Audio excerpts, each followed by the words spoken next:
Leaving the plough and irrigation behind is a change Graham Rock feels greatly improved his farming output.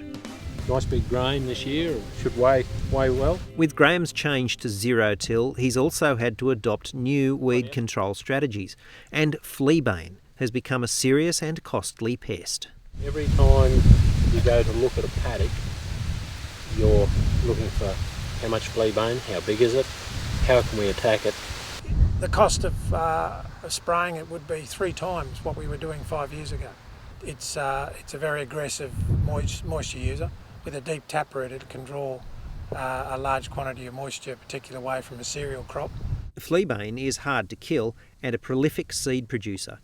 Each plant can generate up to 110,000 seeds, and each seed is attached to a pappus or tuft of fine hairs which the breeze can easily disperse. Seeds can germinate on the soil surface, and with modern farming favouring minimum soil disturbance, it's no wonder Fleabane is fast becoming one of Australia's worst weeds for crop growers. The stubble allows the seed to be captured as it blows past.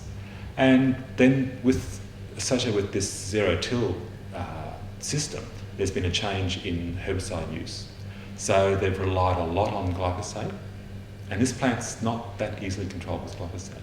And they've taken other herbicides out of the system, residuals that do control it. Fleabane's spread has also been aided by recent wet summers with milder temperatures, and the move towards growing crops in wider rows. So what can growers do to fight this hardy survivor? You need to target Fleabane when it's small. As soon as Fleabane gets size to it, it's much more difficult to control. The other thing we've found is that the double knock approach is very effective in controlling Fleabane, and it can even be effective in controlling larger Fleabane.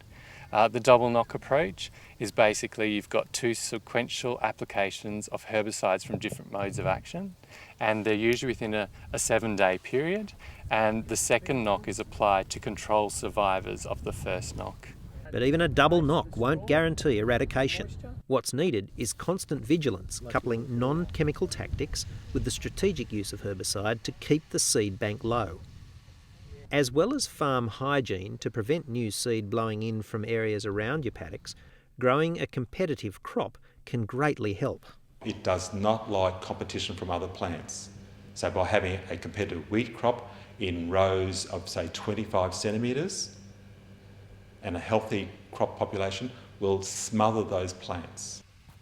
Incorporating non-chemical strategies, herbicides with different modes of action, and double knock techniques will also reduce the chance of herbicide resistance.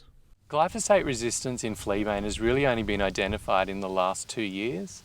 As far as we know, it's not a widespread problem, but we have identified a number of populations from cropping areas that have up to 8 times resistance in them. The seeds in the soil don't last very long. So if you attack this weed really well for 1 or 2 years, even though it costs you a bit more money, you will drive the seed bank down to very low numbers, and it should not be a problem in the following years. Weed control is an area where increased knowledge will mean better outcomes, which is why GRDC is funding research examining options for Fleabane control. So we now have a number of residual herbicides that will control it before it emerges. We've got some good knockdown herbicides that control it when it's small in your fallow.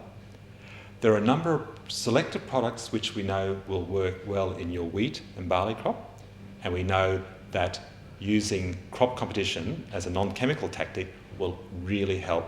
GRDC is now working with these scientists and also farming systems groups and chemical company registrants to get the outcomes of this work onto registered chemical labels.